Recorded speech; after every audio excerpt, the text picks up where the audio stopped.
All right, guys, so here's what we got. Number one, it's hot. Boy, is it humid today. Anyway, got off work a little early today, so we've got more food plots that we're going to put out. These are going to be wildlife plots, deer, turkey, squirrels, coons, you name it. We're planting corn. So what we've got going on here is I've got the Massey right here behind me, 1643 front wheel assist Massey, and I found 12-volt wires, positive, negative, and I'm the type of person that use what you have. So we've rigged up a trailer plug, 4-way trailer plug. Obviously we tied those off because we don't need them. Used heat shrink connectors, just the good old cheapies, you know, nothing special. Heat shrunk them, keep moisture out of the wires. And that's going to get us connected to the 65-gallon sprayer that was acquired last year, because we were using 15-gallon sprayer before. Takes forever, lots of mixing, no water at the food plots. This is faster. You can see we built this frame to be a 3-point attachment because this tank is actually for a UTV. So here's the frame. It's got rubber feet on the bottom of it, on the backside, sorry. So you slide this into the bed of a UTV typically. Well, we want to use a tractor. So A, I don't have a UTV. B, I have a tractor. So we made this frame. Should have videoed it, didn't. But you can kind of see here, we've got the angled support system. This is a 65-gallon tank, which is roughly, I don't know, 8-point-something pounds per gallon. Oh, Felicia's here. Say hi to Felicia. 8-point-something pounds per gallon. So let's just call it 550 pounds. Got the 3-point pins here, center link goes there. That support connects to the bottom side of the frame. Frame also has 2 horizontal runners here, bolted through an existing hole. The reason we're doing it this way is if we end up with a UTV one day, we can use a tractor or we can use a UTV, whichever. This sprayer comes with a wand. It's got a 20-foot hose on it, roughly. So if we're not just using the 10-foot boom, which is awesome, 15-gallon sprayer had a 4-foot boom, again, faster. If we're not using the boom and we want to spray finch rows or vegetation at the end of a food plot to create an entrance, keep it good and down, we can take the wand, sit on the tractor up there in the seat, spray either side, doesn't matter. All we have to do is flip this little controller and voila, it goes out the wand instead of the boom. Now, back to the boom. This boom is adjustable to get over top of the grass so we get a good broadcast. I believe these are 11-degree tips. I like these tips. It's what we used on the previous sprayer. They get a really good, and that one's actually a little crooked. They get a really good wide, one stream this way, wide like a cone this way coming out of it. And this boom has 1 in the center and then 3 on each boom. So plenty of coverage for the 10 feet. And if I was to guess, now let's just say 11 degrees from center point, 11 degrees. I don't know, it's gonna add 1.5 feet or so. So yes, right now, I am going to mix the ingredients. We're using Roundup today as we're planting Roundup Ready corn, so I won't have to wait the full 2 weeks for the Roundup to be absorbed into the ground. Again, we try to minimize the amount of herbicide we use, so after we get the corn planted with the same 2-row planter that you all saw me use for the dove plot planting sunflowers. So, gonna mix some ingredients. For those of you who might ask, how much ingredients do you use? The way I use this Roundup is a quart per 10 gallons of water equals 1 acre. I'll say that one more time just to make sure I said it correctly. A quart with 10 gallons of water equals 1 acre. So if I put 1 quart and 10 gallons of water in this tank, I can spray 1 acre of property. We have roughly 6 acres to spray, 6 plus. So I'm gonna fill this tank all the way up and I'm gonna put 6.5 quarts of Roundup. And as I drive down the road to get to the food plots, it's gonna mix and slosh and be ripe and ready. whenever I get to the food plot. All right, so we're back for a quick note. Some of you may have never used a 3-point sprayer before. The 3-point is because you have 1 point, 2 points, in which you can't see over there, which is the same thing as this swing arm.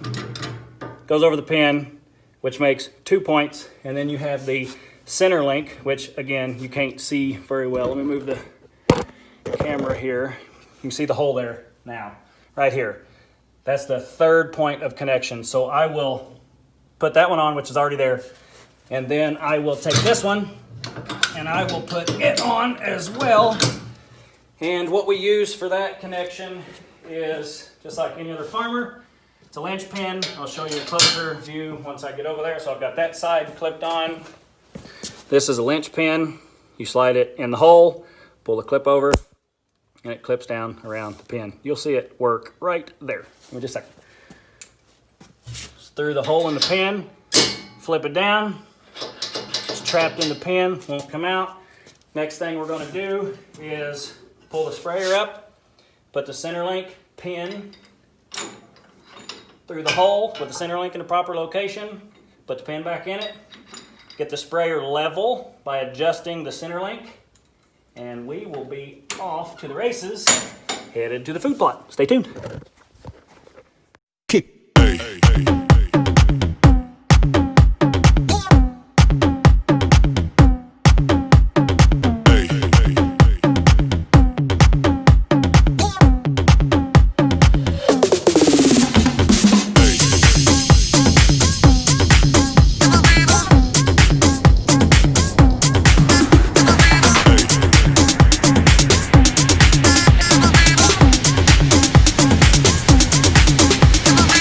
Everybody shake it, baby. All right, so if you watch that time lapse, you can obviously tell I'm a very impatient person. But I put some pins in the anti-sway bars, just kind of show everybody what that is. So that is the pin I put in, and that is the pin I put in. What it does, it keeps all this from swaying back and forth so that you don't break anything, basically. So it actually worked out pretty good. As you can see on this side, it says 60 gallons. The water's right at it. Whereas if you come over here, it's 60 plus gallons. So when this read 60, the other side read 55. So that tells me it's 5 gallons off, roughly. Close enough for who it's for. So now we're going to head to the food plots. We are here at the food plot, one of many. As you can see behind me, or in front of me now, this is a food plot here. And then just beyond that hill is another food plot, which is this bottom level here. So we plant that one in one type, so we'll plant that in corn. This food plot here, we will plant in something different. And if you notice, there's kind of a square right here of these white flowers. They're pretty. But also, underneath of those flowers is clover. We overseed, broadcast red clover in all of these food plots. There's also one back there behind me. I don't think you can really see it. And then there's another one at the top of the hill.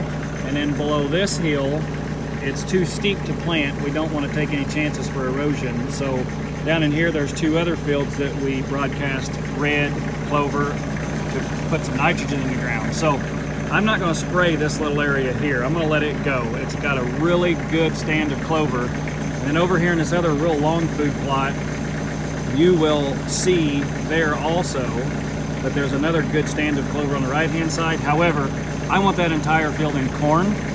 So we'll spray that entire field, and then we'll just spray about 3/4 of this field here.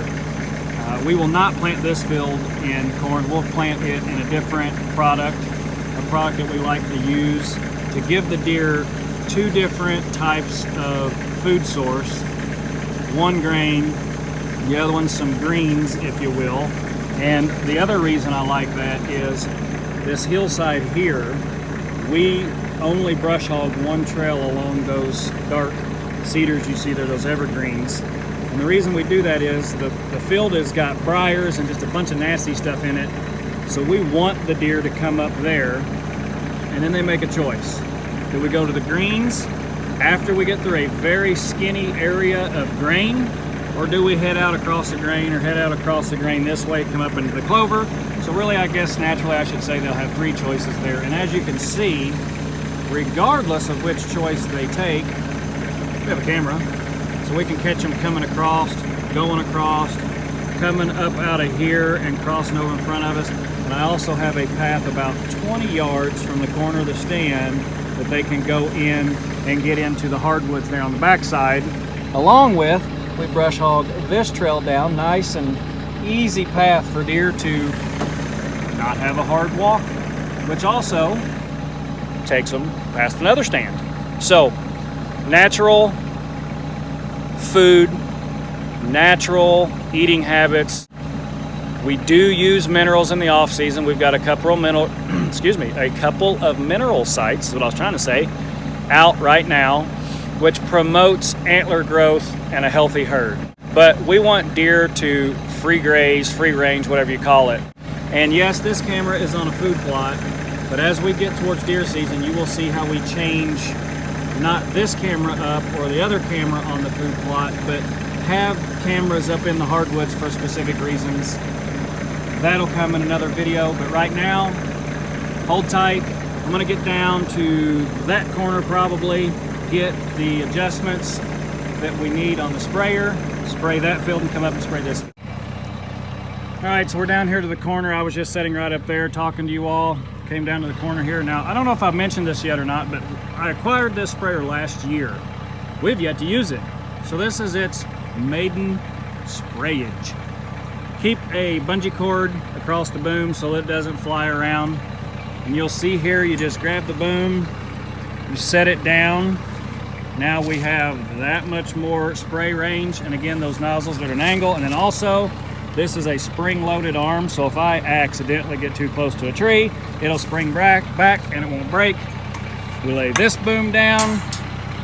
Now we have 10 feet of spray range. And what I will do is just drive around with the sprayer, spraying, obviously. I've already tested the 12 volt, pump works. Now what I have to figure out is which way do I put this lovely little knob, and since I'm seeing some drippage coming out of that nozzle, I'm assuming I've got it set right. One more thing I want to point out is I have a control switch. So if I'm making a turn, I'm not wasting spray. I can turn my sprayer on, I can turn my sprayer off, all from the seat. This is a trial run. The long-term goal will probably put some type of a rocker switch right here, or maybe on the other side. Because this is the turn signal control on the headlights, which obviously you can see my side marker and turn signals have, well, they've had their better days. So we've got the sprayer booms out. I want to flip it on, see what the spray is going to do. Pump's running. You can see the pressure just built up there. Pressure's staying there, so obviously I got to flip the switch. So if I flip this switch, we should get spray. There's the spray. So now we're going to turn it off. I will do my dangest to drive and hold you guys backwards. I guess a guy needs to buy a GoPro and magnetize that sucker right there. I'll do my best to video a little bit of this and then get somewhat of a time lapse, if you will, as we, that was funny. Let's do some funny stuff on the screen. Anyway. Good time lapse of going around the flip wheel. Again, first time. I have no clue what speed I need to drive. I just know this is roughly 3 acres and I need to put out 30 gallons of water. We know we're at 65. So we're probably gonna make one pass down, one pass around and check it. Try to get it as level as we can, see how many gallons we used, adjust our speed from there. We're in forward. We're gonna go first gear, high range. I'll adjust the RPMs here in a minute when I'm done talking. Here we go. Helps me take a brake off.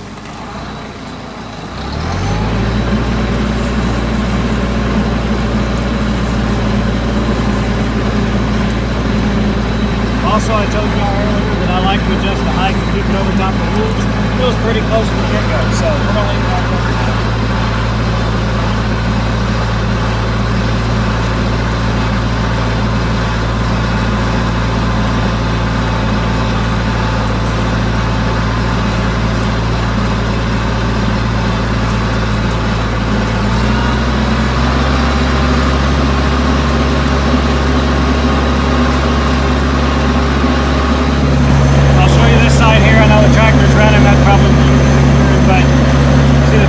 Really long, it's lined with oak trees.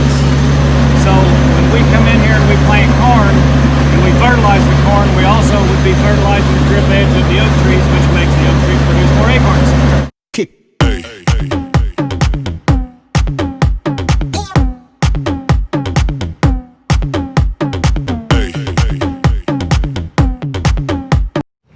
A job that would have normally taken me and Tom probably close to 3/4 a day. And the reason it would take that long is we have to either pack water or run back and forth to the house to get water. The house is down there. And there was no good way to do it, really. So, with that being said, new sprayer, first time used, first time hooked to the tractor, brand new 3-point attachment, brand new to us. We made it. We got to paint it yet. Come on, give us a break. It's rusty. 3.5, almost 4 acres right down there, sprayed. Behind me, long plot, sprayed. It's been 30 minutes, 35 minutes, and I made a couple videos during that. So I'm happy. One more food plot to go. Then you guys, as long as you stay tuned, we'll see the outcome of spraying all the food plots with the new sprayer, the new 3-point attachment, the new 12-volt hookup, which hopefully is dead grass, a little bit of dirt, 2-row corn planter coming in here, drilling everything. We won't till this one this time. We're going to use that as a trial as well. If you remember from the dove plot, we tilled it first. There's a lot of sticks in the dove plot. Here, there's not as many sticks. We've raked this out a few times. We've tilled it several times. So we're going to come in after we spray it, probably a week later. Hopefully everything is good and dead.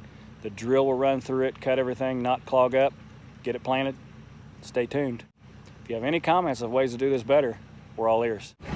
We're on our last plot. One thing I want to make sure and mention. Wind. Wind is no fun when you're spraying. So, right now, the wind is hammering me from the backside. It is 10 mile an hour.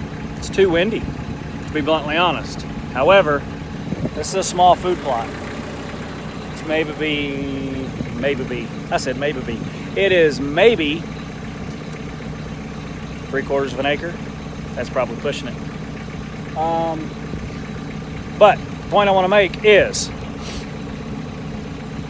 and my allergies are killing me right now. These weeds are getting the best of me today. However, you don't want to spray with the wind at your back. This is a mist. If it's a mist and the wind is blowing at your back, where's the spray going to be? On your back. So we're going to go to this side of the food plot. We're going to spray into the wind in our face. That's going to make it take a little longer. But you don't want these chemicals on you. I don't want to go home, hug my kids, hug my wife, with chemicals all over me. So we're going to go into the wind every single pass. We're not going to chance it. We're going to stop at the end of that pass. We're going to give it 10 seconds or so to ensure that wind drifts it the other way. And then we're going to back up and we're going to do it again. So just a nice little pointer there for those of you who might try to do this for yourself. You go out there and you start spraying, it's a little windy, don't get the chemicals on you. Do everything you can to avoid getting these chemicals on you. You don't want to breathe them in. If the wind's in your face, you're not going to breathe them in. Good luck. As always, like, comment, subscribe. Thanks for watching.